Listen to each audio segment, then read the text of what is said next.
to stay. Hello and welcome back to Beyond Boards, a podcast dedicated to the actions and interests of skaters beyond skateboarding. My guest today, Rose Archie, grew up on a reserve called Canim Lake in British Columbia, on the unceded territory of the Shuswap Nation. She started skating in the early 90s and spent her teen years hitchhiking 1 to 2 hours to the closest skate parks with her sister. Over time, Rosie became a staple in the local women's skateboarding scene in Vancouver. She is the founder of an all-women's skateboard contest called Stop, Drop and Roll, as well as the co-founder in 2020 and president of Nations Skate Youth, a nonprofit which aims to connect Indigenous youth with their culture and heritage through skateboarding, encouraging them to be proud of who they are and where they come from. So here's my conversation with Rosie. I hope you'll enjoy it.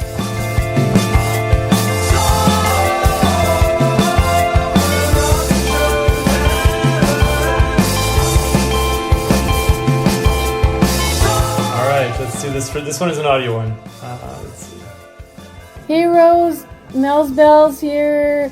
Long time no see, and I hope you're doing well. I was really excited on this opportunity to ask you a question. So here's my question to you. You know, and you've achieved so much, and it's really inspiring to witness that over the years. In the spirit of inspiring and empowering the youth of today, thinking back, what's one thing you'd tell your younger self, knowing how far you've come? Oh, I love this question. Yeah. Because, I often think of it, and a lot of people ask me that question. Wow, younger Rosie, I would honestly say I wish I learned to be more patient with myself. And, God, there's just so many things that come to mind, to not care about what others thought of me. Yeah. You know? Yeah. And definitely, looking back, I wish I was, more kind to myself. Because, with skateboarding, it's so... You have to kind of tell yourself, and convince yourself, you got this. You can do this. Mm-hmm. And, yeah, without getting too emotional already. Yeah, would just, to just say, I love myself more. I think that's something, that I always continually try to do is, kind of just put myself, put my oxygen mask on first, because, I'm always helping other people and always, trying to, make sure everyone else is okay when I'm just, sometimes there's days where I'm just all right, it's a kind of a burnout moment, but my younger self would just be be more kind to myself. Mm-hmm. And so this was Mel Mercier, is that her name? Yeah. Mel's Bells. Mel's was around when I first started Stop, Drop, and Roll. And actually, I'm on Vancouver Island right now, and she was the first one to take me to Ucluelet to go surfing. And which turned out to be one of the scariest times, because I got taken out by a riptide. Oh, wow. And it was pretty scary. It was one of my first experiences surfing out here on the island, and I was like, whoa. So it's really dangerous. So if you're out here surfing for your first time, watch out for those riptides and learn what to do and the safety of it, because, yeah, things can go bad quick. Sure. Yeah. Wow. All right. Let's do this other one. What's up, Rose? It's Kristin. I got a question for you.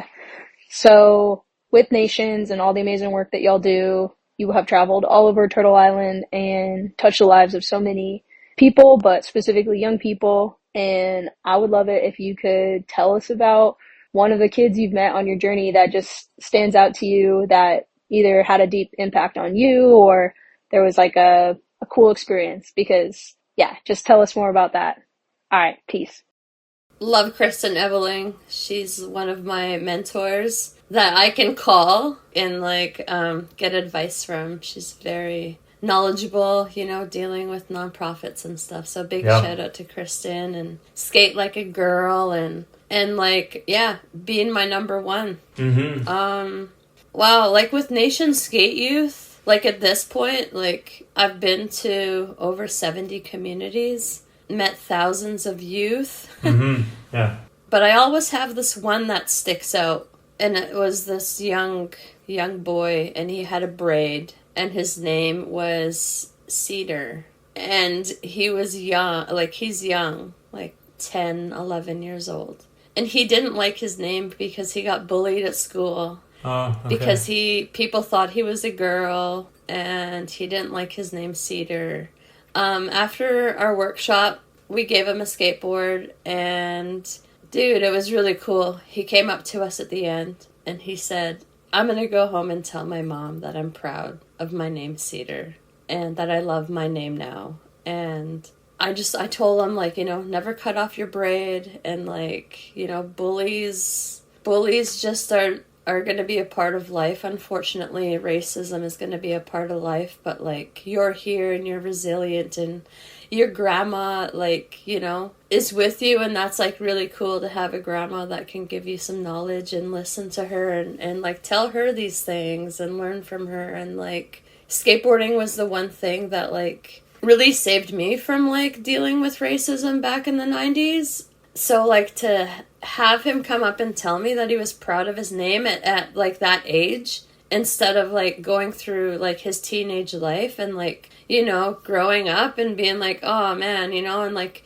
I hear stories about, like, parents tell me at Nations workshops, like, oh, yeah, my son had a braid and we cut it off because he got bullied at school, and it's so heartbreaking. Yeah. Like, I've been dancing in the powwows for a couple years now, and, like, you see the young boys with the braids, and we all have, like, the long, beautiful braids that we get to grow because our ancestors and our grandparents, like, when they were going to residential school, they weren't allowed to have braids. So you can remind them, like, we have these braids to wear them for the people that can't. We dance for the people that can't. So, like, embracing our tradition and, like, making him feel proud of it at such a young age is, like, a story that I'll keep forever. Yeah. Like, imagine being the mom and coming home and your son comes in the door and he's like, Mom, I got the skateboard today, and, like, you know, they told me, like, how special my name was and how special my braid is, and, like, I'm never gonna cut it off, and I love my name. Like, that mom must have been like, Nation Skate Youth? What? Good Who job. are they? What did they do? Like, Yeah. But yeah, it was really cool to, like, have that impact on him so young, and I'll remember that forever. Yeah, that's beautiful. Okay, let's see this one. Hi, Rosie. It's Natalie from Women's Skate History. I'm curious to know what your most memorable contest was. And this could be a contest that you entered as a competitor, or one that you organized and hosted in the community, or both. And why was it so special for you? Thanks again for all the awesome work you do with Nation Skate Youth, and just for being an amazing person. Oh, Natalie. I'm so excited for her book to come out, hey? Yeah, me too. I listened to your podcast with her, and she's amazing. Yeah, she Love is. it. Yeah. Man, the early contest scenes, I guess, there's some pretty good memories in that era. I would say going to my first Slam City Jam. Oh, yeah. In Vancouver. Do you remember what year that might have been? I think it was, like, late 90s for sure. I think 96 or 7 or 8. I think whenever the first girls category was in the Slam City. And that was, like, I haven't seen skateboarding in person with any girls or women at that point. Just looking through magazines. Mm-hmm. And I got there and I was like, oh my God, that's Vanessa Torres. Oh my God, that's Alyssa Steamer, Jamie Reyes, Amy Caron. And, like, I was mind boggled. I was like Lisa Whitaker. I seen her. I didn't know who she was, but she was on the course, and I seen her come off and she had her skateboard, and I ran down there and I was like, hey, can I get my picture taken with you? And we did, and I have that photo still because someone took it on film, because we had, like, the cameras, you know, just like the click and shoot back then. Right, but anyway, right. Oh, that's amazing. I have that photo, and, like, just to see that era and to meet someone. She was the first, like, pro skater that I met, and, like, now she owns Meow Skateboards and, like, has an amazing team and, like, has done so much for skating. Yeah. But I would say Slam City because, like, that was the first time, like, and Jamie Reyes was, like, killing it, you know, backtails down rails, and like just, I don't know, I was just mind blown, like, yeah, I'm sure, by seeing it in person, and then having to drive 6 hours north again to go back to my community. Yeah. And I was just like, oh my god. So every year I like made my way there somehow. Like, I convinced my Shuswap teacher in high school that did the cultural events to do like a field trip to Vancouver the same weekend as Slam City Jam. She didn't know my motive to that, but I was like, we can go to like the UBC Anthropology Museum and like,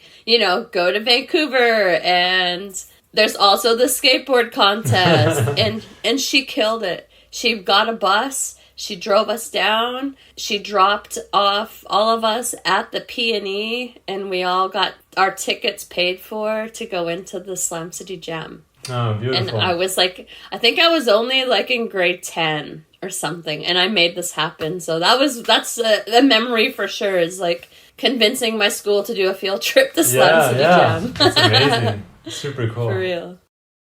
All right. Let's see. This one is from Norma Ibarra. So she said, Rosie, you are a great storyteller and you always remember all the details about moments and stories. You took me to my first powwow a few years ago. It was an amazing experience. Can you tell us about that? Yeah, Kamloops powwow is something everyone should experience. I've been going there since I was as young as I can remember, like probably early... Oh, I don't know. Everything goes by year with me, you know? Like the early 90s kind of deal. Yeah, Norma's a legend. Yeah. And ever since I've met her at Plaza that day, you know, we've just been like sisters kind of ever since. And like our journeys cross paths, and we make time to hang out with each other every time like I'm in town. But anyway, I wanted her to come to Kamloops powwow because it was just like... You know, you get to see 1,000 dancers coming in and the drum groups, and it's like it's dancers from all over. So, yeah, we were on a photo mission, actually. Like, I had like a photo opportunity to do a collab with this company, Section 35. Mm-hmm. So we thought, let's go to the powwow and we'll get a photo somewhere out that way. That year at the powwow was really special because like Michelle Pizzell from Antisocial came out, Cassie from Old Fashioned Standards. We all like got out there, and by the end of the powwow, Norma made friends with everybody. You know, like it's just the way Norma is. She just like brings the light into the room and talks to everyone, and like... So there's this dance called the Caucasian Special. Mm-hmm. And you have to like have your own, like you get to borrow regalias or like and go out there and dance. Okay. So she went up to the mic, went up to the guy and was like, hey, I'm Mexican. Can I still dance in this? And then the guy's like, oh yeah, totally. And then like got on the mic and was like, yeah, like wherever you're from, Mexico, you know, non-Indigenous people, anyone, like feel free to dance in this contest. Okay. And I knew right away. I was like, oh, that was Norma asking the guy the question. So she came back and she's like, I can dance in it. People at the powwow were gifting her pieces of regalia, like just gifting it to her. And it's so special what she got gifted.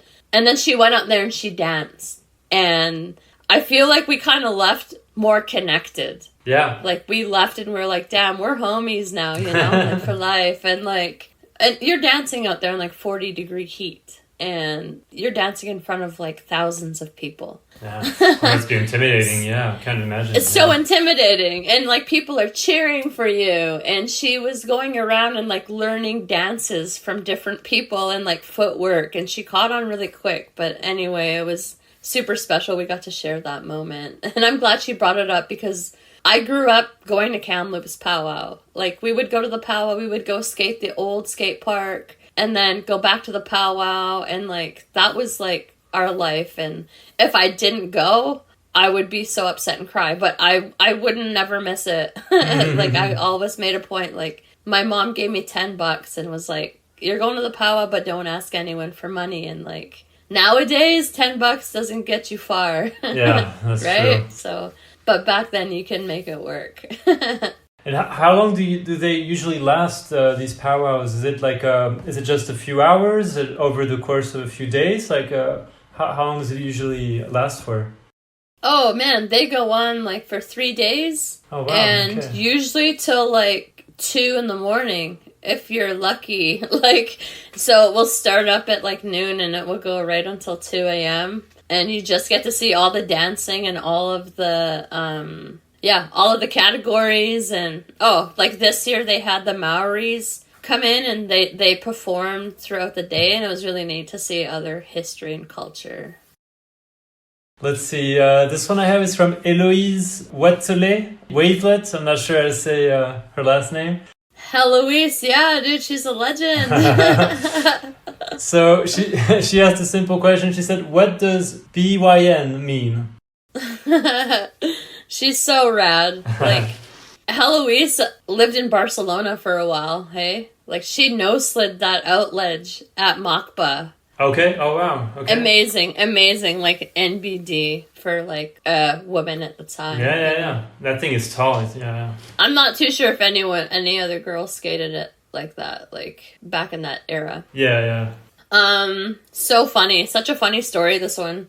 We were skating outside this business in this place called Surrey, outside of Vancouver. Mm-hmm. And this lady comes walking out of like this chicken store called Church's Chicken, and she's looking at us, and she probably hates skateboarders, you know. She looks at us and she's like yelling, like, "I hope you break your neck." And we were like, okay. What? Like, that's rude. You know, just like me, Héloïse, there was a couple other people there, and we were like, BYN. So ever since then, we were like BYN. Okay. And then for years, me, Héloïse, and my best friend Tina, we would like look for license plates that said BYN. And we would take a picture of them every time. But I think it was just that lady's attitude of like, we were having so much fun skating a spot, and she just was like yelling at us like, "I hope you break your neck." Yeah. Wow. Yeah, it was awful, but like, you turned it into a fun story. Yeah. It's kind of our inside joke when we see each other. I think we have a group chat called BYN as well. But Héloïse is out in Montreal right now, and that's what I saw. Yeah. Mm-hmm. Man, she has the meanest nollie back heel on lock, totally bolts. So, Héloïse, shout out to your nollie back heel. Yeah, amazing. Let's see. This one's from Dustin Henry, one of your co-founders at Nations Skate Youth. So he asked a couple of things. He said, how do you find time to run a non-profit organization traveling to so many different communities while having a full-time job at Vance City Credit Union? My work even asks me that. Yeah, you know what? You don't really sleep. No. Oh, that's a secret. Okay. Oh, man, Dustin's been with Nation Skate Youth since day one. And, you know, he started a family, so he missed out on some trips. But the ones I get to go on with Dustin are super special. Mm-hmm. And his brother Tristan, and it's like a family, you know? But how do I do it? Wow.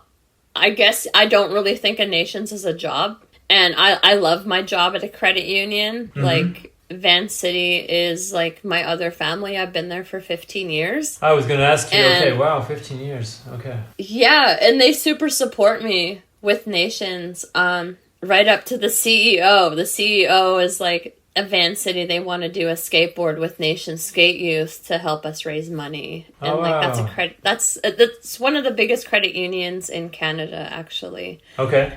Based just in Vancouver. But it's emailing, it's doing meetings over my lunch breaks, it's setting up Zoom calls after my work, it's texting people on my lunch break to organize events. A lot of these events take multiple Zoom calls. You know, when we went to Hawaii, we brought over 100 skateboards, and there's a lot of pieces to the puzzle everywhere we go. And yeah, I think it's a little hectic, you know, like, I'll go to other events that I'm invited to that's not with Nation. So that kind of is like, I'm going to an all-girl skate contest, and then I'm going to Kansas to do a Nations workshop, and then I go back to work, and then I go to the Yukon, and then I come back, and now I'm on the island. Like, life just is like pretty friggin' amazing, and I keep saying like I'm gonna ride this till I can't, and like, yeah, I guess the answer is like you just talk all day. You have you just have meetings and organize it, and get it done. So yeah, it's beautiful. That's cool. That's great to hear that your job is very supportive of what you do with Nations Skate Youth. But yeah, I'm sure it must be a lot of work, a lot of organizing, and in French we say charge mentale, like a mental load. You know, like a lot of things to think about all the time. So I'm sure that can sometimes be a little heavy, but it looks like you found a way to find a good balance. So that's good, yeah. Yeah, there's that like saying like it's not your first rodeo. Yeah. So I kind of like to keep my mental health like, you know, properly, like where I can just like do things after work, like go skateboarding myself and like hang out with my friends and like hearing from them all the time, like because I'm not in Vancouver often, like that I travel so much now, and like that's kind of like my home base to Vancouver, and then my home is like Canim Lake, so like I have just different parts of like where I have to be like, okay, A, B, and C is done. Now I just need to like worry about if the boards are going to get there on time, and like do we have like Vans Canada has been super supportive and like helping us not stress out so much, and like the communities actually do a great job with like lining everything up on their end and just telling them like, you know, this is what we need, we'll be there from this time to this time. So it's like it makes it easy when like you have like, you know, I guess a blueprint down of like this is what, and it just comes naturally after a while, honestly. Let's see. Dustin also asked, Rosie is always talking with other Indigenous peoples wherever she goes. And I feel like it's admirable. Maybe ask her why she does it. Yeah. Oh, man. Everyone that knows me will, like, witness me just talking to strangers. There's a thing I do where I have to compliment a certain amount of people when I'm out. Because, like, it's kind of like, I don't know, it's uplifting to see people smile. And, like, there's a saying, too, like, listen to your elders. So I'm always trying to connect with at least one elder anywhere I go and ask them questions, because like a lot of learning is orally spoken and learned. Yeah. And a lot of the things that elders have taught me along the way, they're not written in books. You know, it's not like I can listen to them on a podcast. I wish I could, you know, like that would be really cool. But I just want to learn from them, and I just want to it like it connects me to the land of where I am. Absolutely, yeah. So like, and I'll remember being in that territory and listening to a story of, you know, a lot of the times when as an elder, you're listening to stories from back in the 1940s, 1950s, and they're like in their 90s now, and you get to hear these stories, and you're like trying to picture what it was like back then. And it just connects me with the land. It like makes me remember where I'm at and like the people I meet, because like I travel so much where I'm just like, oh yeah, I went to there and I met this guy, and like, you know, and so anyway, I do it because like it's who I am. I'm a social person, and I love talking to people, and sometimes this is my joke of like when I tell people like, because I've been living alone since I started Nations, like, and then I lived alone through COVID, you know, and like, so you're kind of by yourself, and like, so when I actually see people, I like, you want to make the most of it. Yeah, exactly. And like, especially with like the old people or anyone, if they're not on their phones, like it's like that time to connect, because sometimes it's rare to see people not on the phone, just scrolling, and like, I love that part of meeting somebody. Yeah. Good question, Dustin Henry. It is a good question. Just to wrap up his questions, he said to ask you about your sister Charmy and also about Una. Oh. That's it. No actual question, but just to bring up these two special people in your life, I guess. Oh, that's rad. Yeah, man. Charmy, she's the reason why I started skateboarding, so shout out to Charmy. She's 2 years older than me. Okay. Yep. And man, she was the one that we kind of like would put like punk shows on. You know, she got me into punk rock. She's my sister that we would like go hitchhiking places. Super special. If it wasn't for her, I don't think I would have probably just stayed playing hockey and like snowmobiling. Maybe like I was into snowboarding and like, yeah, maybe probably got into skateboarding, but probably wouldn't have been like, it wouldn't have been that special. Like doing it with your sister and like feeling like comfortable and like laughing and joking and that banter and the competitiveness, or like just like being so like comfortable and like safe around Charmy. She's a legend. I love her so much. And Una Farrar, what up? Una's such a she's such a legend. She's such a amazing friend to have. Just supportive. How long have you two known each other now? Oh, Una? Wow. I'd say probably a good 10 years, hey? Like, she's in her mid-20s now. But, like, we traveled around to, like, a couple contests together, and, yeah, I got to be there for her pro board release in Cale. I biked from the ferry to her house in Victoria one time, and, like, there was a bunch of us. I think, like, Shari was on that trip, Norma, but, it was a 2.5 hour bike ride, but I think it took us like 5 hours to get there because we just kept on stopping. But yeah, Una, shout out. She's a legend. She's a really good friend of mine. And man, it's really neat when you're like, you don't like hear from someone for a while, or like, you know, you feel like you're like, okay, I'm like kind of just like chilling. And then you get a text message like, hey, Rosie, how are you? You know, like just thinking of you, or like, it's really cool, and it's like Una's just checking in. I did a Dime shoot with her recently. She rides for Dime. So we did the summer catalog, a couple photos, and like, I don't know, it's super special. It's gonna be cool to look back on like 20 years and be like, oh yeah, Una, you know, and like to see how far she's come, you know, and like now she's got a Diamond Van shoe, and she's got a pro board and like a Thunder truck, and like, yeah, she's killing it. It was just like, little Una, little Tubbsy, back in the Victoria days. So I don't know. If you don't know her now, you know. Exactly. Actually, my next question is from Una. She said to ask you, who is the best joint roller? And she said that Rosie hasn't smoked in years, but I'm sure she would have an answer. Damn, who's the best joint roller? That is so funny. Well, obviously, it was me. I rolled the shittiest joints. Damn, Una's the spliff king. Man. Yeah, Una, you just gave it away. You're the best. She was fishing for a compliment. Yeah, totally. She's like, tell everybody it was me. How rad I am at rolling joints. Damn. Yeah, there you go, Una. Mic drop. All right, let's do this one. Rosie buddy, I can't believe it's been nearly 25 years since we met back in Kelowna. I want to know, what are some of your fondest memories of skating Ben Lee, and how much women's skateboarding has changed since we started skateboarding together? Tina. Yes. Tina, Janien, Cale, something like that? There you go, Tina. You can call her Tina Turnit.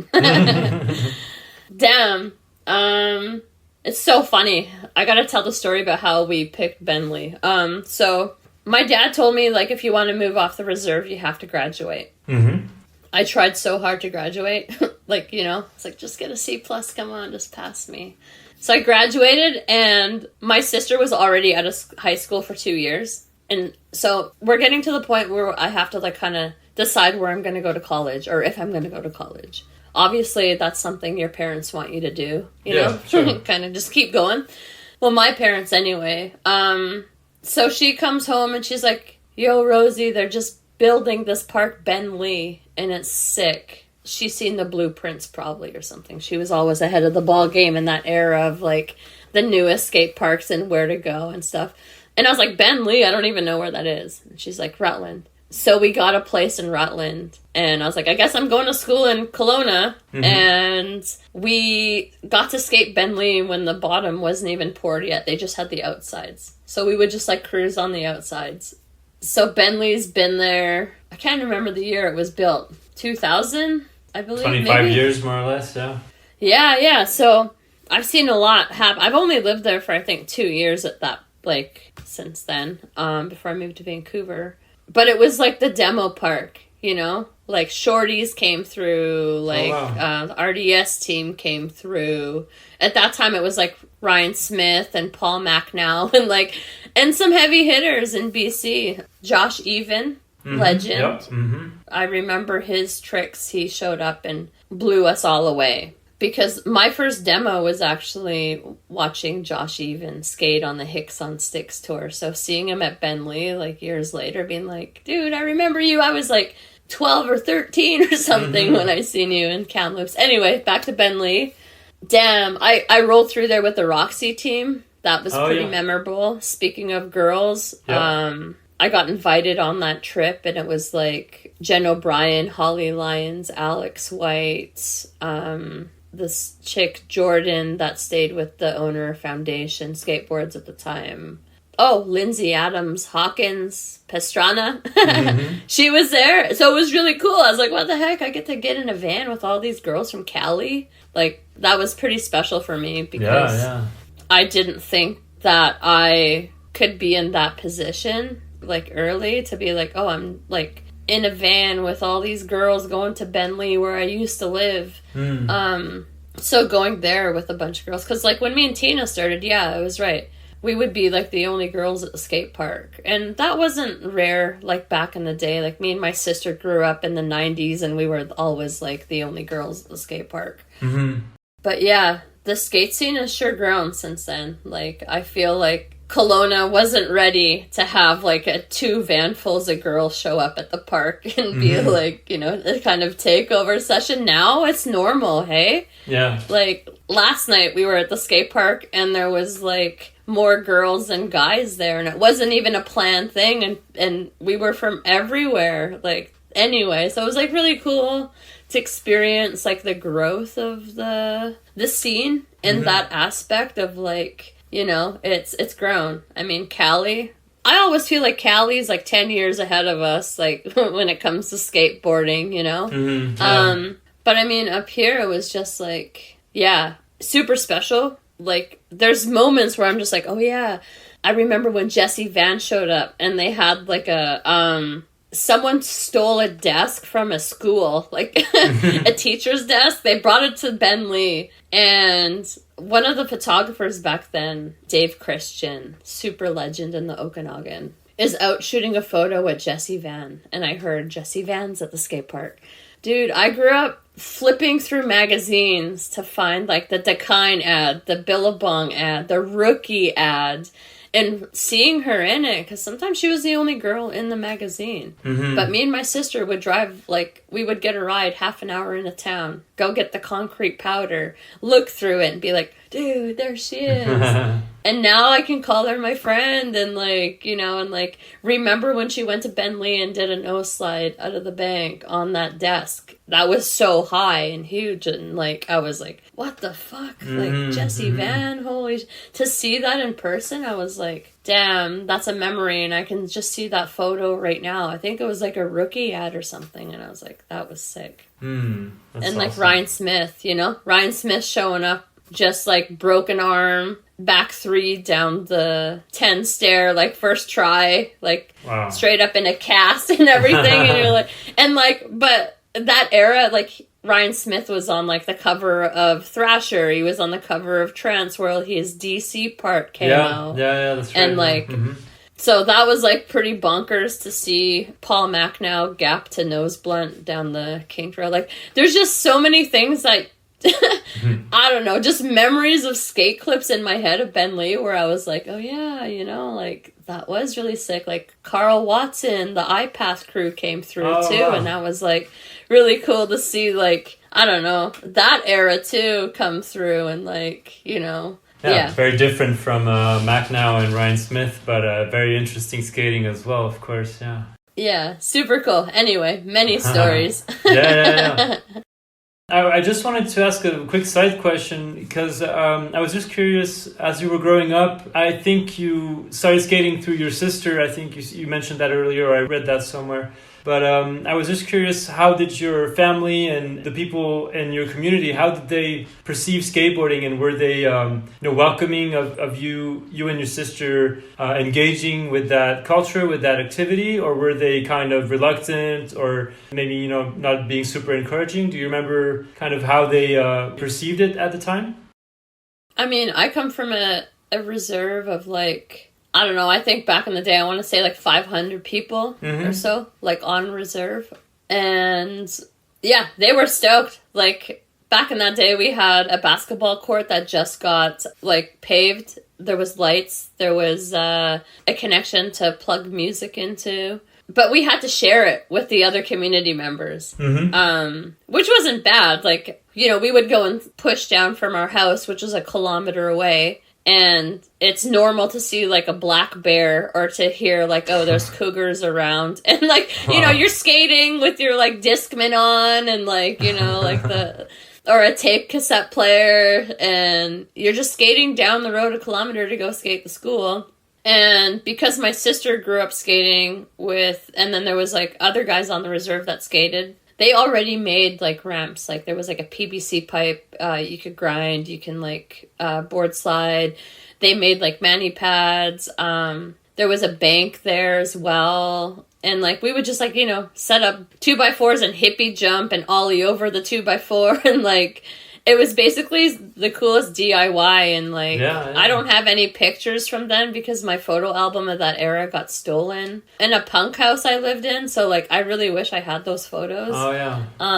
That's a bummer. Yeah. But like that was cool. Then when the guys would come and play ball hockey, they would just like, okay, move the ramps out of the way. And then we would just grab a hockey stick and then we would play ball hockey with them. And then when they were done, we would put the ramps back on and just skate again. And like the closest town to us didn't have a skate park, 100 Mile House. So yeah, the community just kind of embraced it. And if they knew us, like me and my sister would go to 7-Eleven or wherever, and we would like get a ride back to the reserve with our skateboards. And if I wanted to skateboard after school in town, my mom would be like, okay, like, just find a ride back. And we would skate and then just go to like the grocery store after and just like really try to hunt people down and be like, hey, can you give us a ride? But a lot of the times it was like hitchhiking somewhere and like random people picking us up. But our community was stoked. They're still stoked that I skateboard and like that I'm doing Nation Skate Youth. Yeah.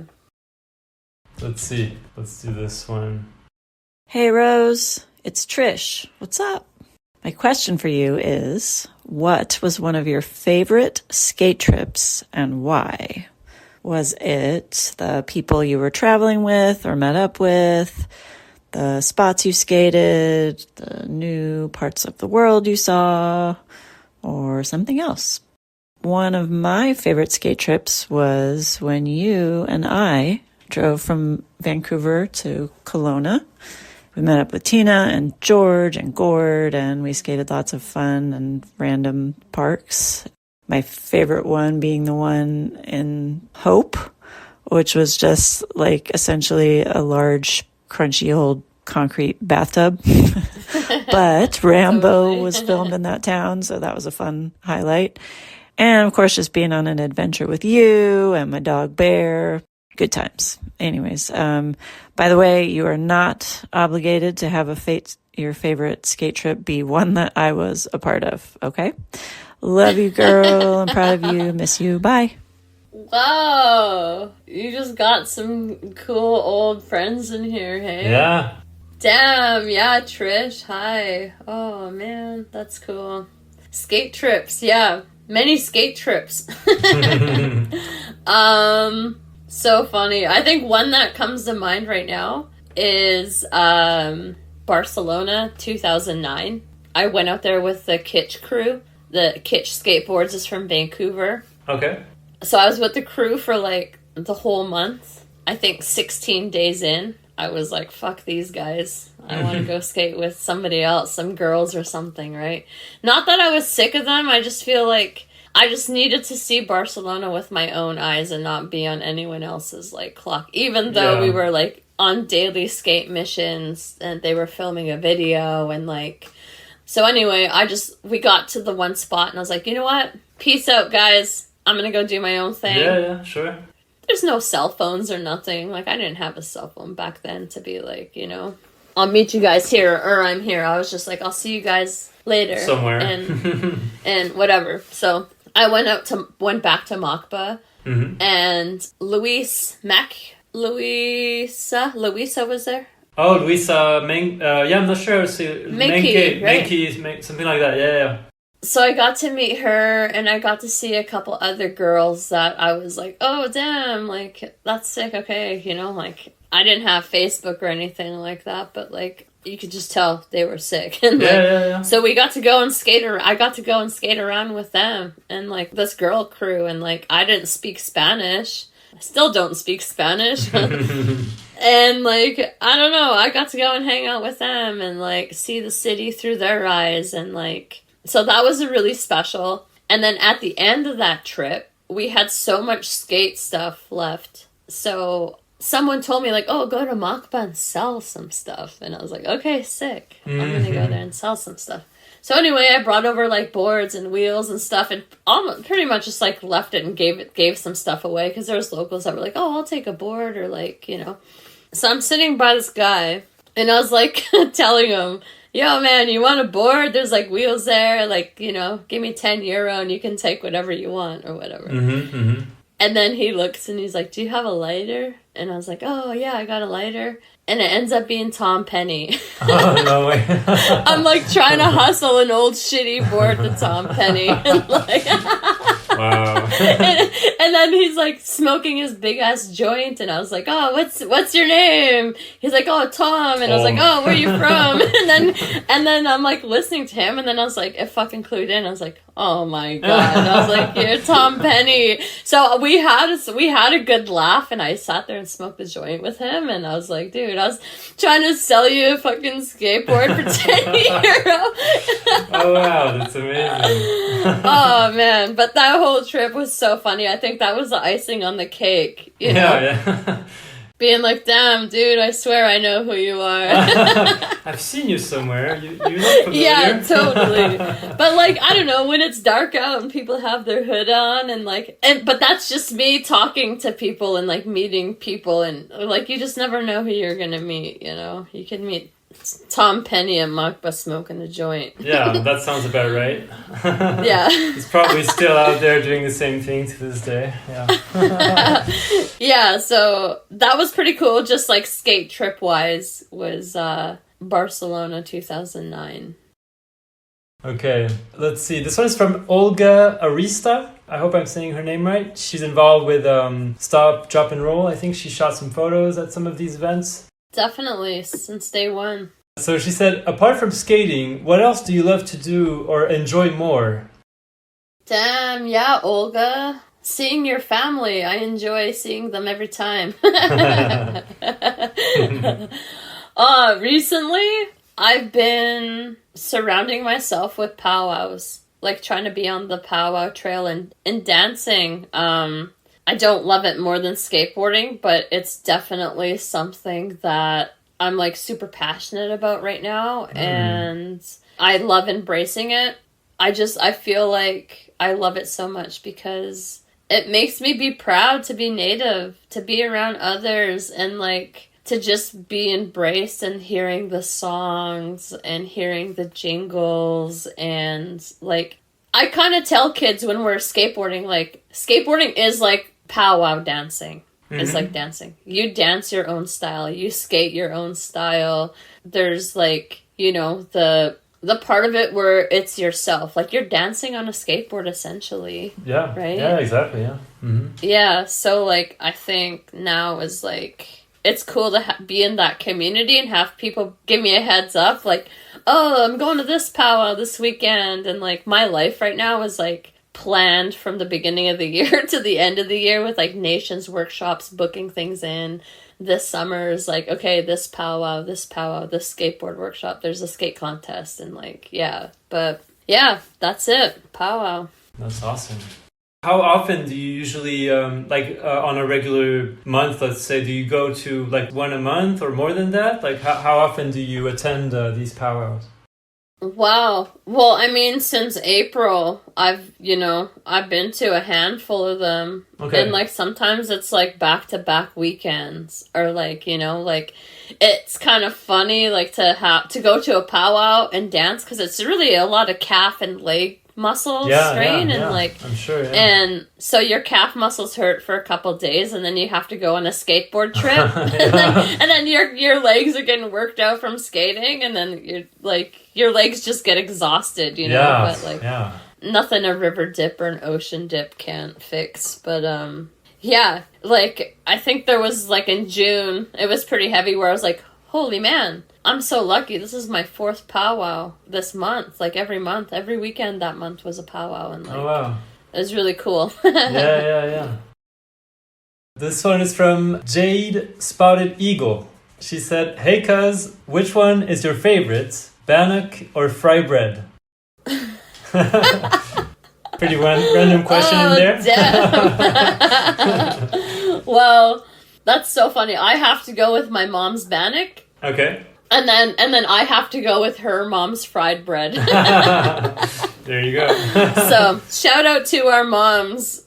Damn, yeah. It's so funny, like when I'm traveling in the States and like I'm in communities where I'm like, oh, I'll have a bannock, and they look at me and they're like, what? And I'm like, oh, I mean a fried bread, so it's so funny. It's like they're like, I don't even know what a bannock is. What are you talking about? Yeah. yeah. So it's so funny. Like, oh, I guess that's just a Canadian thing. Whatever. It's up north thing, but yeah, her mom makes the best fried bread. All right, let's do this one. Hi, Rosie. We haven't had a chance to speak in person very much, but we did meet at one of Everett's events that he put on, the Switch panel in Vancouver. And I recall you told me that you had lost someone very close to you in a similar way that I have. And I wondered, what have been the things in your life following that helped you find your way back to a place of joy and happiness? What are the big things that you experienced that helped you, that you think could be helpful to share with other people? I hope you're well. Damn, that's a heavy question, hey? Yeah. Did you recognize who that was? John? Yep, John Rattray. John Rattray. You just throw in a legend in there, hey? Well, they're all legends. I love all you guys asking these questions. Yeah, for sure.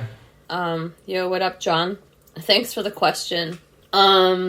Yeah, losing someone that you're so close to and care about so much, it really like takes a pause at your life. Skateboarding is a part of that medicine where you can like grieve silently by yourself, by going out and skating by yourself. Yeah, I lost my oldest sister 6 years ago, 2019. One of the things that helped me was I went to Mexico City with Norma for 20 days. Oh, yeah. I think she told me about this trip. Okay. Yeah, and one of the special moments I had on that trip, she took me up to the Pyramid of the Sun, and I was watching all these butterflies fly around me. And I had all my... anyone who knows me well, I carry stones with me. So I had, like, rose quartz and like, amethysts and, like, just, like, these stones that I was like, okay, I'm at the Pyramid of the Sun. I sat there, I meditated. Like, Norma and her friends gave me time to, like, just throw some prayers down and meditate. And I got that epiphany of Nation Skate Youth there. Oh, okay. And I had some tears release where I was like, I want to start something, and I want to tell the youth that they're loved, and I want to tell the youth that people care for them and not to give up, and to be proud of who you are and where you come from was what I got at that moment right there, was to not give up. And so after that trip, I called my dad and I was like, hey, like, I want to help the youth. and I don't know how I'm going to do it. And this was in September.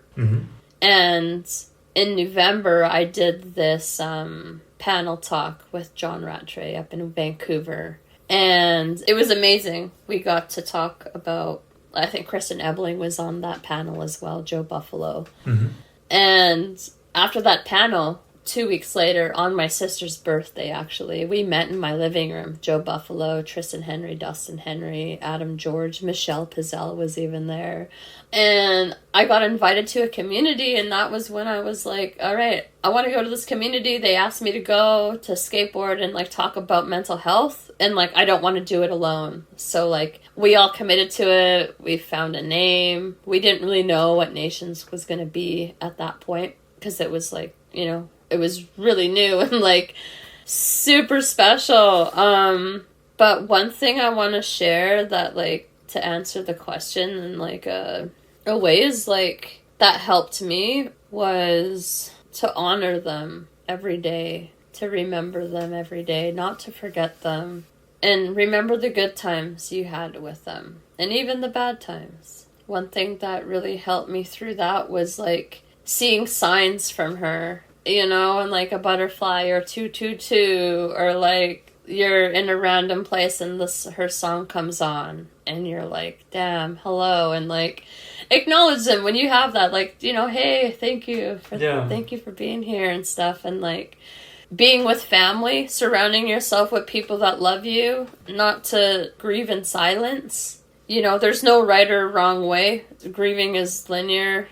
Healing doesn't come, like, instantly. But, like, I don't know, I think coming from a community where I've lost a lot of people. Some years it's like 12 people we lose, you know, it's like, that's not, I don't know, it's not common. It is common for us, you know, that's what I'm trying to say. It's not normal. It's not normal, but for us, it becomes normal. Yeah, unfortunately, So anyway, it's like, I don't know, I feel like the past 6 years since she's been gone, I've lost so many people, so many close people.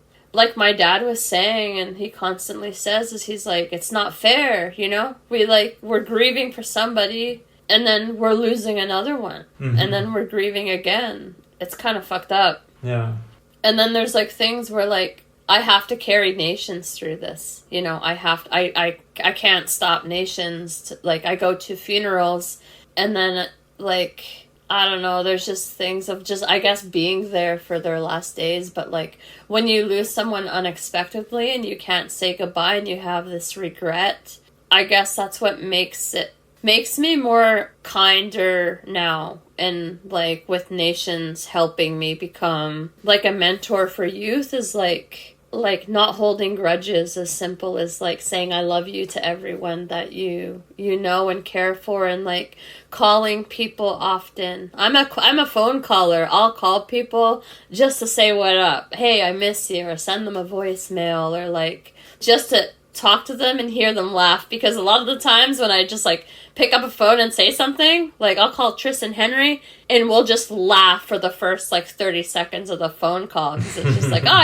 I just called to hear you laugh. Okay, well, hope you're good. Okay, take care. But, like, yeah, thanks, John. Just being close with those who are still here with us, and honoring those who have left us, and holding a piece of them with you everywhere you go, and, like, truly respecting their story, and creating awareness around it. Like the Ben Ramers Foundation does a great way of, like, you know, that kind of support people are looking for. Yeah.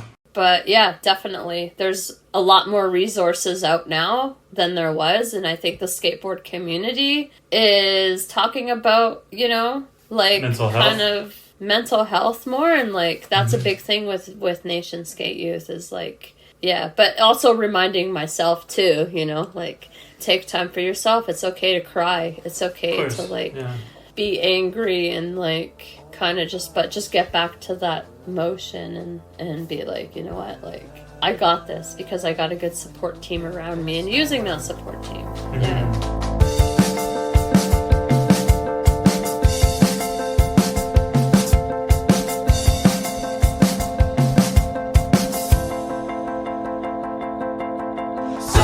Alright, switching gears, but this one is from Maurice Crandall. So, I don't know if you know each other well, but you must have run into him at Slow Impact. He's an associate professor at Arizona State University, and he helps out a lot with Ryan with Slow Impact every year. So he said to ask you, have you noticed any significant differences between the Indigenous skate scenes in Canada and the United States? How do they compare? Oh, okay. I love Slow Impact, by the way. Shout out to Ryan Lay and his whole team. I've only been to 2, but like I'm definitely addicted. I want to go really bad. Yeah, I mean it's far from France, but I hope to make it out there sometime. Yeah, that would be awesome. Yeah, just get on 3 planes and you'll be there. Yeah, pretty much. You know what? The similarities. Let's see, the skate communities within Canada and the U.S. Well, we've been going to like remote communities, so there is a little similarities of like isolation, but I think that there's a lot more skate parks in the communities in the States compared to Canada. And I think that obviously there's sometimes in some of the communities down there's no seasons, you know, like up here we have like harsh winters and like, you know, we go through like the winter, the summer, the spring, the fall kind of.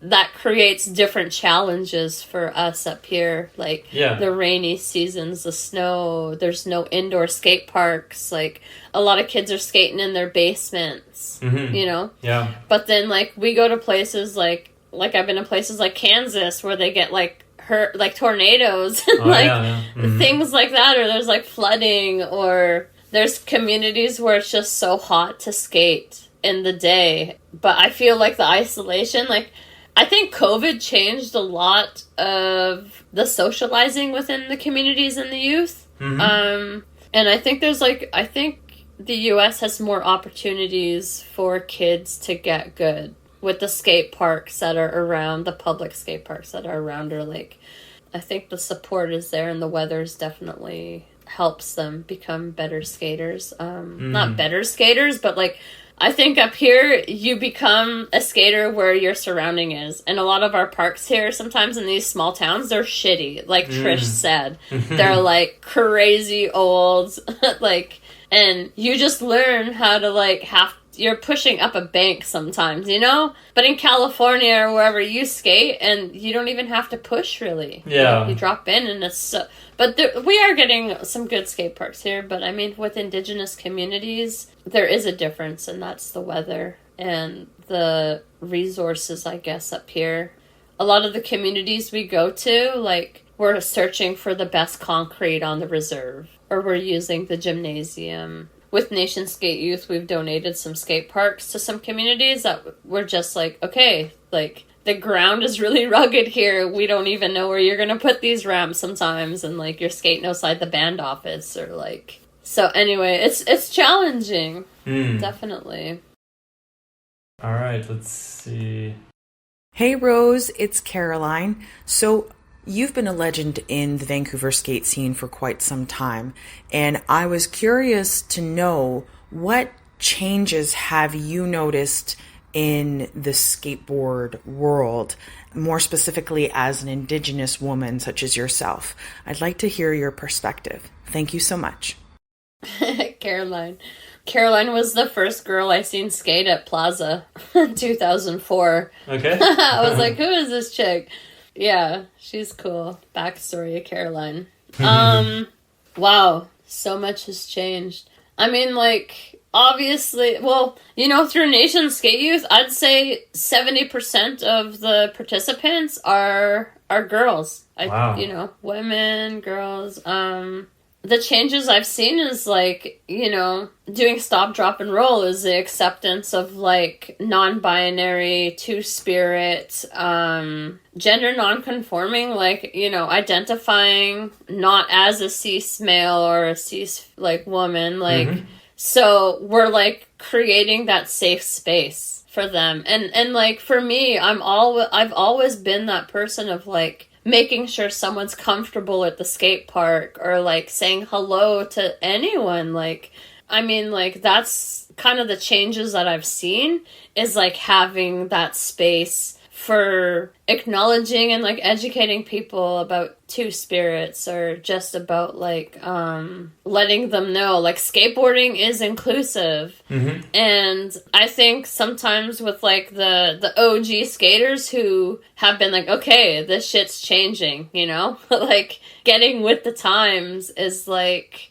just constantly being educated and like having that space and being able to like be an ally, I guess. And I think that's where a lot of change is coming from, is like it's constant every day, you know. We may be like, there's a time where you can spell woman with an X, and then now it's just, it might be like totally changing in the next like whatever, and like I feel a lot of changes even kind of went backwards in the United States with like Donald Trump and like changing a bunch of shit with the government. This isn't like a politic podcast, but like seriously, like I feel like sometimes people are going backwards instead of forwards. You're like, holy shit, we just spent 20 years on doing this, and now you're like, you know, like what the fuck. So anyway, starting over. But yeah, just like the openness of changing, and like, yeah. Well, on that same subject, I have a few questions from Annie Guglia. She asked a few things. She said, can you give us an example of how you have seen skateboarding work as a tool for healing in Indigenous communities? Wow. I think straight off the bat is giving him an opportunity to skateboard, because there's such a financial barrier of someone that they want to get into skateboarding, you know. They're going to spend a couple $100s. Yeah. If you have a couple kids, that's a couple. Anyway, the giving them a tool for free with what we do at Nations, and building their self-confidence, and really teaching them what resilience means. And putting that in the life aspect. Like, you know, you're going to fall down, but with skating, you're going to get back up and you're going to try it again. And you're going to tell yourself, like, I can do this. I got this. And you're practicing that self-motivational talk that can carry you throughout your life. Yeah, absolutely. You know, when you're going through depression and you're going through your darkest days, life sucks. I suck. Shit sucks. I don't want to wake up in the morning, you know, there's been times like that where like people can't get out of bed, you know, like there's even non-Indigenous friends of mine who are just like, yeah, I don't even, like, you lose the light of skateboarding sometimes yourself. But with the youth, I see is like, yeah, just building that self-confidence in themselves, and letting them know, like, you know, it's okay to go out and skate by yourself. Just hearing those wheels roll, and like it's like coming back from an injury too, and you hear the wheels roll going down the street, and you're like, damn, I miss that feeling. And exactly. Like, so yeah, that's the healing part of it, is like, you know, just getting that feeling and having those kids know what that feeling is, and knowing that skateboarding is something that no one's telling them what to do. There's no right or wrong. And like, it's all up to you. And like, yeah, so that's definitely something that I see with kids, where they can take it and they could go, and like we go back to community sometimes, and like we get to hear stories from the people, and they see the impact in real time, or they'll message me being like, you know, ever since you guys left, we've been seeing kids carrying their skateboards around, or like, and like foster parents, I get to see smiles on their faces and be like, I've never seen them have friends. And that's freaking, I'll get emotional right now by talking about that. Or like people saying like, I've never seen my daughter smile like that. I've never seen my son even have a friend. And you get to see it. They come, they might know some of the kids, or they might be cousins with some of the kids, but there's like always the one kid or a couple kids that are like kind of outsiders, where they're like, man, I don't know anyone. And then that's healing. That's like 100%, when you get to meet a kid that you've never met, and you build that trust, and they can look you in the eye and talk to you. I always acknowledge that with them, because I'm like, sometimes adults can't even look each other in the eye and talk. And like when you're telling a stranger, a kid that you've never met, like, oh, you got this, or, you know, you fall down and they go and they pick you up and help you up, and, oh, are you okay? And they dust you off, and it's like, that's healing. And that's like something that we're teaching them kindness in a way of skateboarding, you know, and it's like, you can tell them no matter where you go with this skateboard, you see another Indigenous kid, you're going to know that feeling of being like, oh, hey, you're one of me, you know, or like you skateboard too, yeah. So anyway, that's it. And he also asked, what do you think non-Indigenous skaters need to understand about the lands they skate on? I love this. Everywhere I go, I do it. I go on nativeland.ca and I recognize and acknowledge the land I'm on. It's super important. I feel like every skate park should have that. They should have that sign of like, you know, you're on the Shuswap territory or like, you know, like you're... Anyway, I think that a lot of, that could be done through the parks board, through the city. Just, you know, make a DIY sign as an ally. And like, because a lot of the times, you know, even as an Indigenous person, me going somewhere, I use that app because I want to know. And sometimes you're on like, you know, 3 territories of people who have been there for like a long time, since time immemorial. What else did she say? She said, you are such a powerful voice, skateboarder, community builder, and advocate for decolonization, art, and healing through skateboarding. You inspire me to be unapologetically to be a leader in my community, and to be a better human. I am wondering how you balance the joy of skating and the responsibility of representation. Are you ever torn between both? Annie, thank you. What a heavy question again. Yeah. I must say, to keep humble, you can't, like, and have, like, to let go of an ego of what people think of me. Like, it's crazy that people think of me like that. You know? Like, I always think of me as, like, little Rosie from Canim Lake. Yeah. Like, damn. I got bullied a lot growing up. I hated my own name. Hate's a really strong word, but when we went through the Gustafson Lake standoff, we got called like dirty Indians, drunken Indians, stupid Indians. And like, that really made me ashamed to be Indigenous. I didn't tell people I was Indigenous till I was 30. Some people knew, and you know, a lot of people knew, but when you're living in Vancouver, a lot of people think like I'm Asian. So if I'm not wearing like my beaded earrings or like whatever, they're like, oh, okay. But like, damn, to find that balance is to not have an ego, to put your ego aside, put yourself in other people's shoes often. Yeah. To be compassionate. I'm lucky because I've had elders give me advice before they passed on.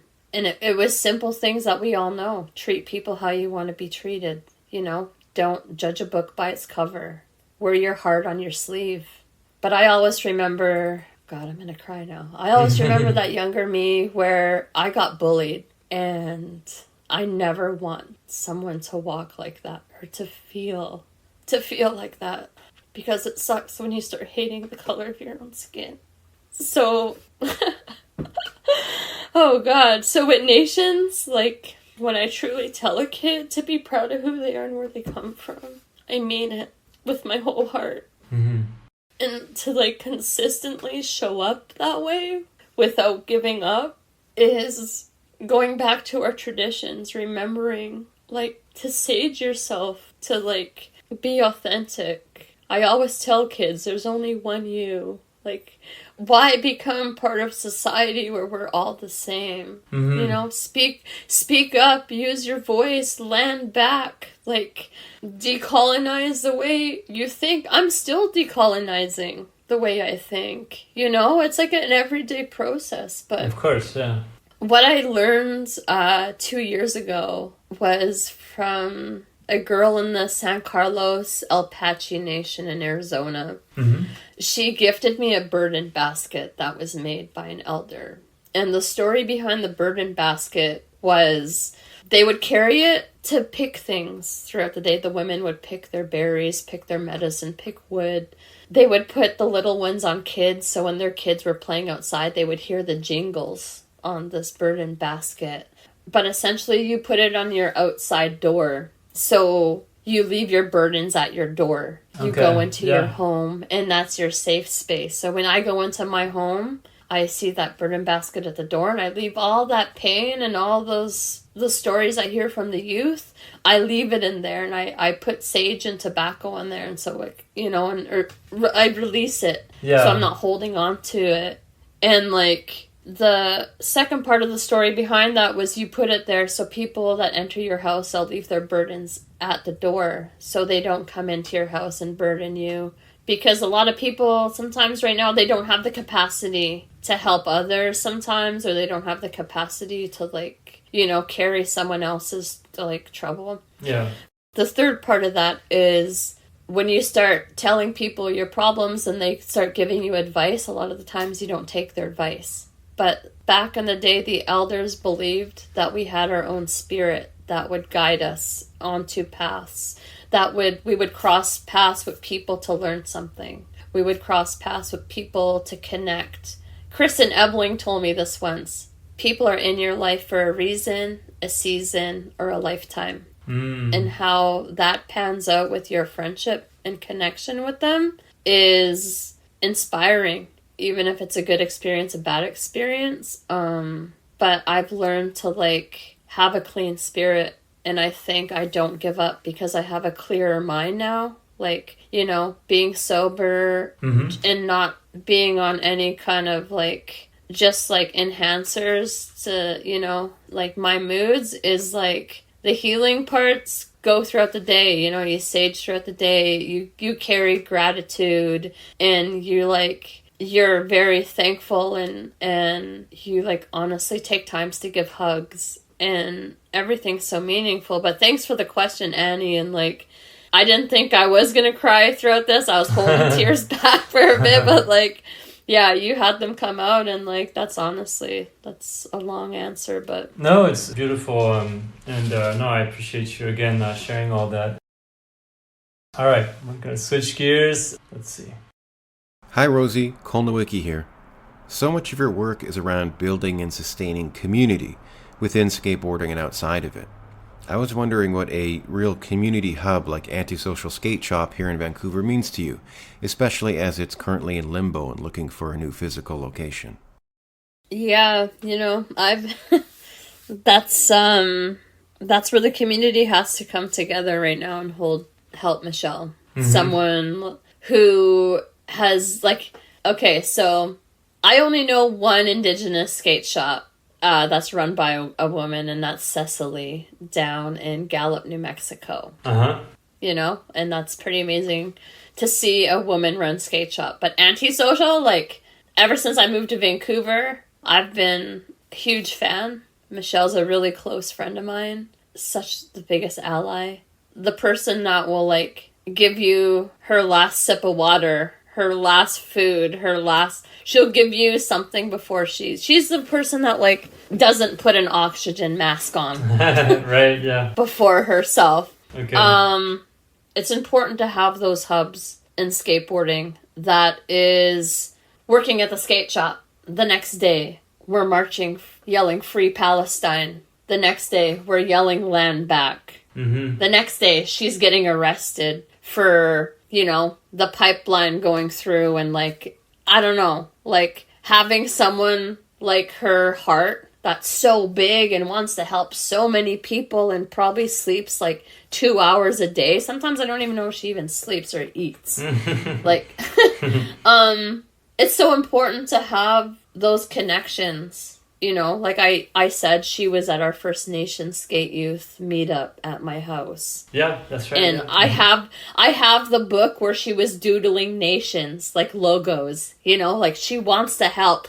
She had a nonprofit that like we were using funds to go through before we had our own number business. So important. So yeah, I want to help her find a 3.0 as much as anyone else does as well. Like, even with Stop, Drop, and Roll, you know, she's been with me, supporting me with that event since 2013. Like, she wants to help. She wants to be in there. She's not scared to get her hands dirty. She's not scared. Like, you know, like we were in like some Palestine marches where they were like, okay, get out, you gotta get out, you're gonna get arrested and stuff like that. And, you know, she was just kind of like, oh man, I've already been arrested 3 times. Like, I don't think, you know, like she I'm used to it. It's fine. Yeah, and she's like worried about me. She's like, Rosie, get out of here, you know, and like things like that where it's like, yeah, she truly has your back. And like, I feel like this is the time that we need to be in solidarity with Michelle. Yeah. Because it is vital, you know, like at this point, the city of Vancouver should be gifting her a building with an indoor skate park because she's done so much. Yeah. And she's like OG legend in Vancouver. So anyway, Michelle, shout out to you. Lots of love. Yeah, absolutely. I was just curious because I saw on Instagram that they were looking for this new location, but I'm not sure exactly what they're going through. Is it are they getting kind of kicked out of this place that they were renting, or like what is the situation? Kind of why do they need to look for a new location? I don't know. I guess that's kind of her story to tell, but I feel like what I heard was just like they had 4 hours to move out. The landlord changed the lock. Oh, wow. Okay. And like you kind of see that in Vancouver a lot with like the greed of like, oh, you know, the next person that comes in, we're just gonna hike their rent up. You know? Okay. Like there's a lot of that where it's just like, you know, they're gonna fill it with something else. How do you say the people who rent to increase the rents and okay. Yeah, so I mean, like, when people are like, oh, we're all about community, and, like, you know, obviously this landlord is not, like, I'll be really pissed off if it's another coffee shop or a weed shop on that street, because, like, Vancouver just has too many of those, and, like, yeah, we need an indoor skate park, and, like, we need a skate shop, like, Antisocial, like, so, yeah. Yeah, it's more crucial than ever, like, it's a cultural hub, like, it's a skate shop is not just about selling skateboard equipment, you know, it's a lot more than that, so. Definitely. Yeah, well, best of luck to all the team over there and to Michelle. All right, let's see. This one is from Adea Chung. Oh, yeah. Adea. She said, when you're back home to Canim Lake, what is something you now love but might not have when you were growing up? Damn. Well, to be honest, berry picking berries, harvesting berries. Yeah. Like, I didn't really like it so much growing up because it was like, I felt like it was kind of like a job. You know, like, we're going berry picking, fill up this like 4-liter bucket. You know, and then you're like picking berries and stuff. And like, that's the time where you just want to like be a kid and play and like, I don't know, but like, it was like an all day thing. And like, now I love going back and I'll, you know, like me and my mom, and my sister and whoever, my aunties, will just go and pick berries and laugh and like enjoy each other's company and reminisce on stories. And you get to hear stories of like, you know, like my grandparents filling up the kids in a wagon with a horse, and they go out for like the whole week and pick berries, and like you hear these stories of like. And then now you understand these berries that come from these mountains, they're full of antioxidants. They're full of nutrition and like, and now, you know, like we're all just trying to keep healthy and like, you know, and so anyway, I feel like that's something I look forward to and like, you know, I mark it in my calendar, like, okay, like, you know, the huckleberries are coming up, the Tsq'escen is here, like the low bush blueberries are coming in, and I gotta go home and I gotta pick them, and like the jarring process and like having it for winter and like, and definitely like when I was gifted these, I was just like, oh, thank you. But now I understand like how much time it takes to do these things. For so like if someone gifts me like Tsq'escen, for instance, which is we call soapberry, it's like, holy, thank you. You know, because I know now this is like a good like 8-hour process of like, You appreciate it. Yeah. Definitely. Well, I think you mentioned this person just a few minutes ago. Let's see. Rosie, what is your favorite traditional meal and favorite obstacle to skate? Did you recognize the voice? Or It's kind of hard to recognize it's not the easy with voices. this system, that was Cecely Todacheenie. Oh, yeah! Oh, Cecily.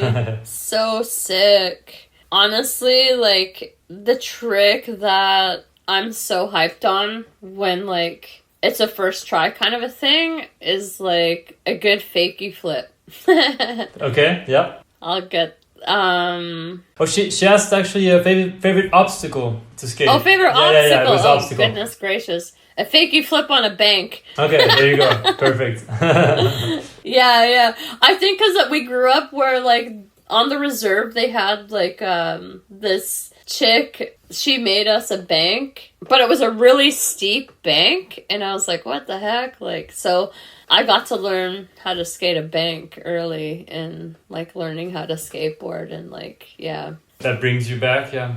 Brings me back, yeah, definitely. And when you go to Barcelona and you get to skate the epic banks there, you're just like, damn, this is sick, you know? Yeah, There's a lot of epic, like, legendary banks in Barcelona. Yeah, for sure. And what about a favorite traditional meal? Do you have something that comes to mind? Ooh, I gotta go with my mom's moose stew. Okay. Moose, potatoes, carrots, onions, and a beef broth. And, like, she makes these amazing, like, homemade buns. That's pretty tradish where we are, you know, because a lot of our people, we live off of moose or deer in the winter and, like, yeah, wild meat. Definitely go to, but you can't go wrong with, like, a Indian taco. That's for sure.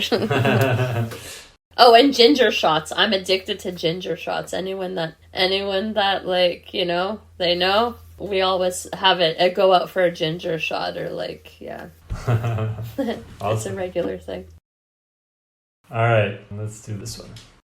Hey, Rosie. This is Jessie. So inspired by all the things I've seen you do over the time that I've known you. It's always evolving. And I'm just wondering if there are any tips you have for others to keep life fresh in that way and keep pushing yourself to the next. Even the smallest things on the day-to-day basis that are actionable, that lead to the bigger changes over time in your mentality and what you can accomplish. Again, just really inspired by all of it, and just wondering if you got any pointers to keep people on track. My 14-year-old me would be like, what the hell? Like, Jessie Van? No way. Oh, man. I can't even tell you, like, how much me and my sister idolized her growing up. Like, would, like, cut her pictures out of the magazine and, like, put them on our walls. Yeah. Crazy. Yo, Jessie Van, what up? Damn. On the day-to-day, literally, like, we are what we eat. Yeah. Right? Like, keeping your temple healthy and, like, I don't know, like, treating your body like gold. Not burning out. Taking those breaks. I'll often take social media breaks. Oh, yeah? Okay. You know, and I'll come back and I'll be like, holy man, you know, there's so many DMs or there's people that, like, just, like, mention you in stories or whatever, and you're just like, oh, I'm sorry I missed it. I appreciate it, though, but, like, yeah, I think in this time and era now is, like, those social media breaks, like, help you more than you know, and it gives you time to be present, but a lot of people say the downside to that is, like, you miss what your friends are doing. But, like, how cool is it to know and, like, actually pick up a phone and talk to your friend? Or text somebody and be like, hey, how's it going? You know? And, like, what have you been up to? And, like, I'll do that sometimes. And I'd be like, oh, didn't you see on my story I was here? Or, like, didn't you see I was in Italy? And you're like, oh, no, but I was just, you know, like... Off social media, Just off social media for a bit and, like, taking a break and, like... Yeah, in that aspect of, like, I feel like that helps me a lot. Do you try to do those fairly regularly, or is it just kind of whenever you feel like doing one, or? Yeah, like, even if it's just, like, you know, a week or, like, a couple days where I'm just like, okay, like, you know, I just need to focus on myself right now. Because there's, like, things that I'm not doing for myself that, like... And it could just be like, you know, like going home to my home in Vancouver is just like, we laugh about it. It's like my storage locker, you know? Mm-hmm. Like I'm there for like 3 days a week if I'm lucky, the weekend, where I'm like, I change my suitcase, I get my regalia, and then I'm out of there again, and like I'm flying places. But like, and I'm sure Jessie, like a lot of skaters live that lifestyle too. Yeah. It's not, you know, like we just change our suitcases and we go on to the next trip. And then you get home and you like, you know, you have those go-to meals, and you just like, I think for me, what's satisfying for me is like good food, a sunset, and putting my feet in the ocean. And like being simple, living simple about it. Like seeing my friends and laughing and like even going to a solo movie by myself, you know? Oh, yeah. Like, I'm going to go see this movie and just sit there and eat popcorn and watch a movie. But I don't know, Jessie Van. I'd say that the tip would just be taking time for yourself. And like doing what you want to do, and that necessarily could just be like doing a puzzle, you know, and just turning your phone off or reading a book, and like Let's see. I have a couple questions from Cassie Bailey. She said, "What is a nostalgic memory you revisit when you're feeling reminiscent?" Wow, I feel like that changes with the person. Or you know, like I always have like, but. The nostalgic moments would be going somewhere and skating somewhere like 2 decades later, or like, you know, I just had that moment going back to Ben Lee and like being like, oh my God, I remember this and this and this, or like going to like, you know, to an old skate park with friends that never been there and being like, yo, I used to come here. Like I took Michelle and Cassie to the old Kamloops skate park. And I was like, dude, like, Tony Hawk showed up here. And, like, you know, just reminiscing about, like, the olden days, I guess. Yeah, Because sure. you have to say that because it's, like, you're talking, like, early 90s. And, like, and now it's just, I'm tripping because I'm like, oh, that was, like, 30 years ago. Yeah. You know? And, like, yeah, just stories like that. And, like, you know, I would hate there to come a day where, like, I have dementia and can't remember shit. Yeah.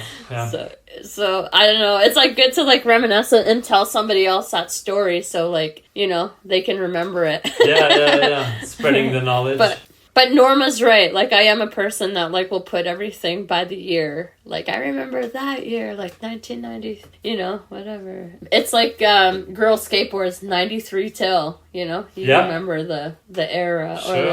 Or like the skate videos, or when that song came out, or like, I don't know. Yeah, little references that help you figure out the past, kind of, Also, it could be smells. You know, like I went home and I smelt that morning dew the other day back in Canim Lake, and I was like, damn, this reminds me of going back to school. Like that like going back to school smell. Like, is it already getting that time again? You're like, jeez. Anyway, yeah. Love you, Cassie. Oh, she's dope. Her and Michelle, dopest. She asked another thing. She said, what projects are you excited about or looking forward to in the near future? I've been trying to manifest nations going to Australia. Oh, wow. I feel like I want to learn about the like decolonization of skateboarding and other Indigenous communities, you know? And like I feel like I want to go there and like bring what we have there, you know? And like, and then nations is like worldwide. Is there a similar kind of organization to Nation Skate Youth in Australia? Do you know if there's something somewhat equivalent or not yet? My friend Michael Langdon from Colonialism Skateboards, he has been there and went to a community where they built a skate park in the community. There's Indigenous skateboard companies over there now that do have that like connection with the Indigenous youth. So I would love to go there and just see it. Damn, there's so many things on my back burner right now, you know? Like I want to do an all Indigenous skateboard video where people are sending nations their clips, and Dustin Henry's going to edit it all up, and we just want to like have something where we can like just all be a part of a project and not gatekeep, and just share the love and like just acknowledge like how many amazing rad native skaters there are out there, you know? Because there was a time where it was just like you didn't see us out there. And it's growing. So that's kind of on the back burner. Damn, there's some things that I'll release in a bit, but like, yeah, you know, there's always something we're constantly working on, that I'm working on. And like, yeah, it's exciting to just like keep this ball rolling and the wheels rolling on the skateboard, and like the collabs that I want to have come out with nations. And yeah, there's just some stuff that I'm just like, okay, you know, like I always tell the youth too, like say your dreams out loud. Yeah. You know, because that's the only way you're going to make it happen. And like, for instance, like I did an interview for Zine and Herd, and we were talking about Stop, Drop, and Roll. And I was like, they're like, what would you like to see in the future? And I was like, oh, it'd be cool to do a 2-day event. And then I was like, you know what? Why don't I do a 2-day event? So we're going to do a 2-day event. And yeah, it's going to be at Hastings Bowl and at Britannia Courts. So I don't know. Like, there's just things that like, if you're not going to get it done, like, you know, you're just going to be like hoping and wishing. But this time in my life, I just want to like, just check off all the boxes. Yeah. Check off all the boxes, and just like, there's no shoulda, woulda, coulda, you know? Yeah. Just to come back for a second to what you were saying about doing a trip to Australia for Nation Skate Youth, I was wondering if you had traveled to other countries than Canada. I think you mentioned Hawaii earlier. Did you do a Nation Skate Youth trip out there?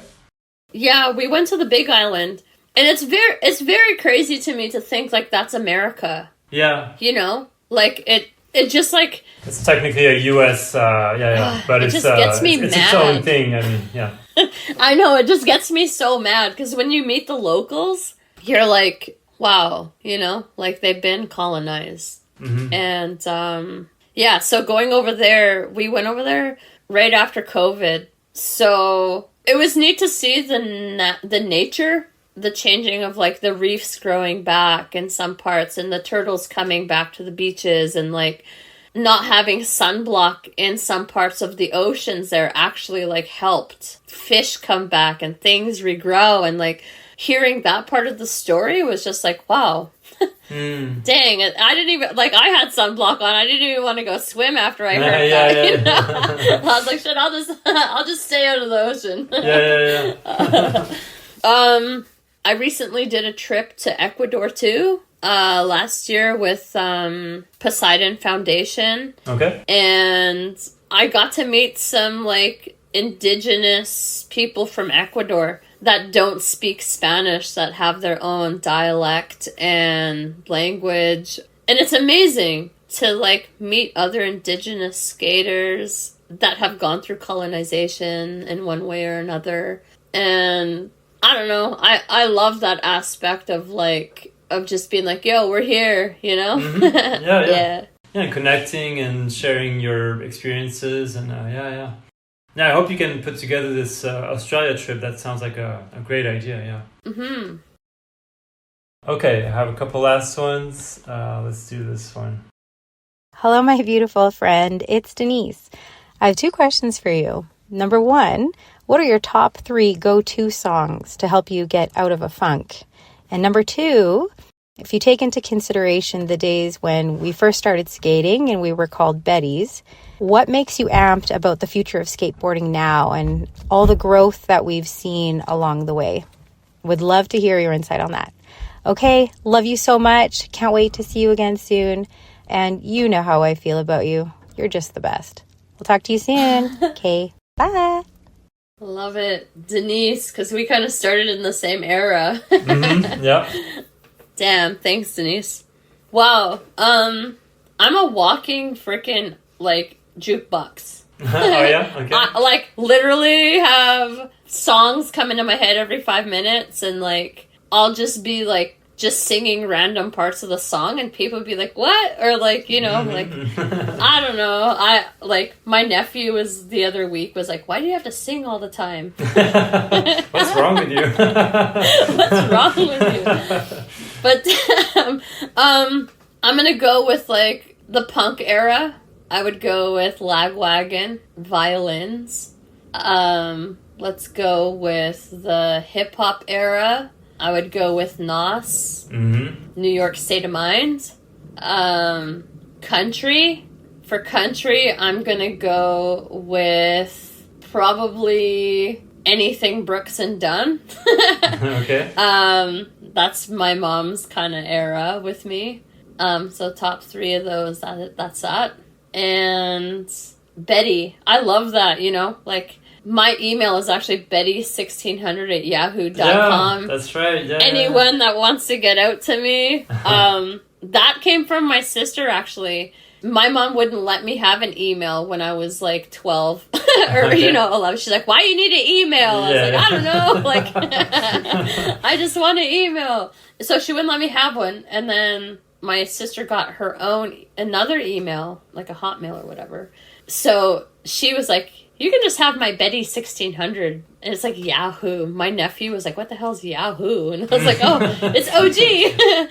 But it's kind of funny giving that out because it almost seems like a spam email. Yeah, it's true. Yeah. But I've kept it since I was that young because my mom wouldn't let me have one. And I was just like, you know what? And so I just kept it ever since then. Incredible. And like... It brings me back, you know? Like, Betty's 6... People are like, what's 1600? I'm like, I don't know. Anyway. To see the scene grow since then, in our era of, like, you know, being called a tomboy, and, like, being one of the only girls that were skating, and skating down the road, and having beer bottles thrown at us... And, like, people yelling at you. Like, I remember this guy called me a skid once, and I went home and I was crying. I was like, this guy called me a skid, and my dad, and I was like, I don't even know what that is. And he was like, I think it's, like, a person who likes metal. Like, metal music. And I was like, oh, sick. So, like, back then I started wearing, like, dark lipstick and, like, black makeup. And I was like, okay, I'm gonna dress like a, like, you know, like, metal like kid gothic metal kid. Like, I look back at that era of my life and I'm wearing the baggiest clothes with, like, burgundy lipstick. And, like, I don't know. Forget those were funny eras. And, like, living through that whole thing of, like, jocks not thinking it's cool. And, like, there was, like, fights with skaters and jocks. And then we grew, like, we all went to the same school. And, you know, there were times where, like, I got kicked out of school because I punched a chick in the face because she called me, like, a dirty, ugly Indian. So I, like, you know, crossed the street. And I told my dad, I told the principal all that stuff. And I was like, I don't know what to do. And, like, anyway, I used violence, and that was the only fight I've been in my life. And I really regretted it. But we became friends after, and she, like, thanked me for, like, teaching her, like, you know, it was a valuable lesson for her, you know? Yeah. It was, like, race, saying that shit was bad. Yeah, and, it's like, horrible. We became friends, and, like, but in the end of, like, graduating, the jocks that were beating us up, they were all wearing, like, DC hats and Quicksilver t-shirts, and they thought it was cool. It was, and then all of a sudden it was cool to be a skateboarder, you know?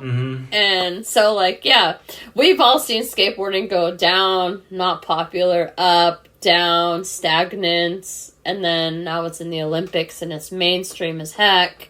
But the progression as well, like, you know, Slam City Jam, seeing, like, Alyssa Steamer win $800 for first place, and then, like, Rick McCrank wins first in the men's and gets $5,000. Like, shout out to Rick.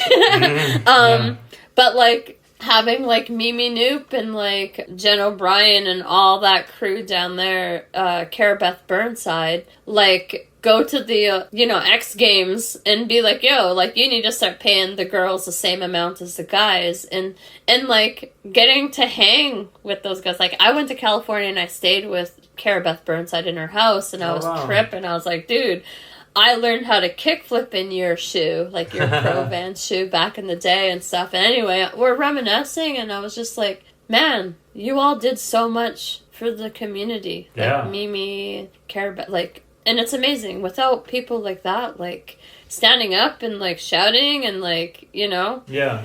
It's cool. Like, even for Stop, Drop, and Roll, it's really hard to get people to, like, give money to a sport and, like, having to be like, yo, like, you know, all the girls that come to my event, they're all, like, amazing skaters. Brianna Gearing, Una Farrar, like, there's just, like, so many girls that are, like, raising the ladder now. Yeah. The par is so high. Like, it's amazing, you know? You go to Exposure skate contest in Encinitas, and, like, I was watching a 13-year-old girl, June, do back-to-back 540s, kickflip, backside kickflip. She won the biggest air, 7 feet on a 14-foot vert ramp in the air. She's how old did you say she was? 13? 13.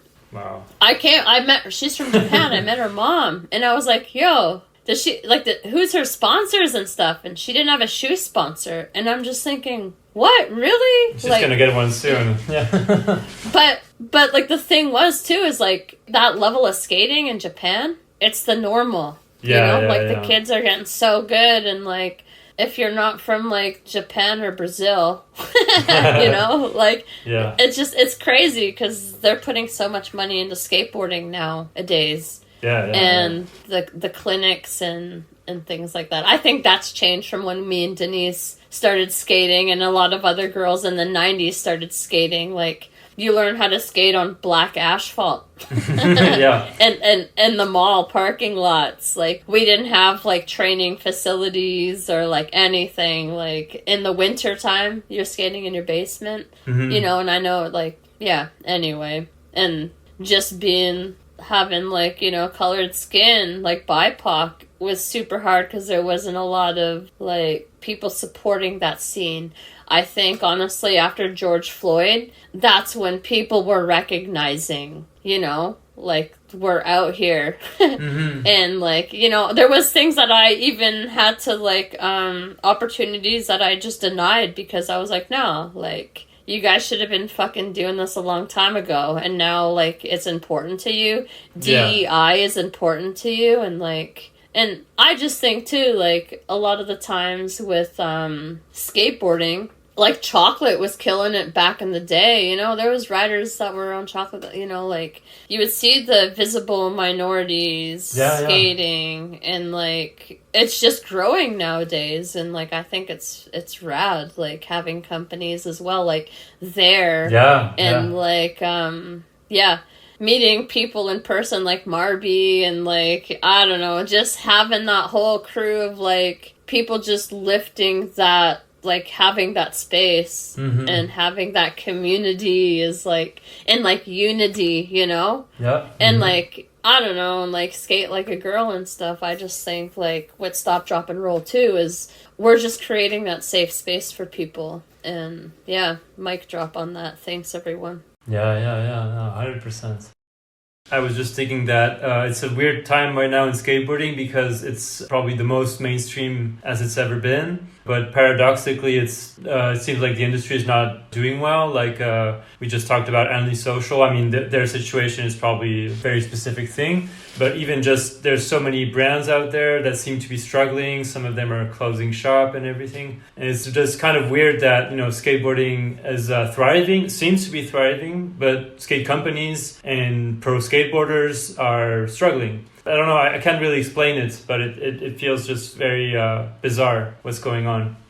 Yeah, right? I agree. I think it's like the brands too. Like there's like Vans who's like, you know, let go so many employees and so many friends. And then you have like New Balance who's like growing their skateboard team. Mm-hmm. There's like, so it's crazy and like, yeah, hearing people, they used to buy things for $7 and now with the tariffs and stuff, they're buying things for $20 and then they got to resell it at a higher amount. Mm-hmm. And like, I'm even shocked. I'm so privileged and grateful to get boards sent to my house to ride and like seeing people that, you know, are skating till they have to show their toenails and like their boards are broken and like, and they're just like, yeah, a board is like 100 and whatever. And then I went and spent half my money on shoes for $150. And you're just like thinking, you're like, fuck, it's expensive to skate. Yeah. And like, understand that because like, I didn't realize a board could go for like 100, like a blank, or not a blank deck, but a deck can go for like $100. Yeah, yeah. I'm like, what, really? Like, I remember buying ATM boards for like $40. You know, $40. Yeah. Like, and my mom back then thought that was expensive. Like, for my graduation, I got a super knot board. I can't remember. Yeah. That company was so old anyway. I think, yeah, anyway, it does ring a bell, yeah. But I got up in front of the whole community and, you know, people were getting like watches and cars and like, you know, and I got a skateboard deck. Mm-hmm. And I was like holding it up so proud. I was like showing everybody like I won WWF belt, you know. I was like, look at my skateboard. This is sick. And so like, stoked. There's a video. My mom has the video of me at my graduation, like holding it up. So funny, but like, yeah, just like the small things, you know. So like, yeah. All right. Yeah, let's wrap it up with this last one. Hi, Rosie. It's Jess Blonde Jess. I love you so much, and I'm always so proud and in awe of what you've done to create opportunities for women, trans, queer, BIPOC, and more specifically, Indigenous skateboarders around the globe. Rosie has single-handedly brought skateboarding to dozens of Indigenous reserves across Turtle Island, introducing the sport to thousands of new participants who wouldn't have otherwise been able to access boards, gear, parks, lessons, or opportunities to learn. After the countless decades Rosie has dedicated to building up our local skateboarding scene, how do you think the skate industry could best support and sustain nation skate youth and other equity-seeking groups into the future? And what are your dreams for maintaining the heart you've helped infuse into skateboarding as it evolves and becomes more mainstream? Damn. Jess Blonde Jess. Amazing to have on my side. Industry-wise, I think it would be cool to have more companies do collabs with nonprofits. Yeah. There's so many different ones out there, you know, like Takeover Skateboarding, the Harold Hunter Foundation.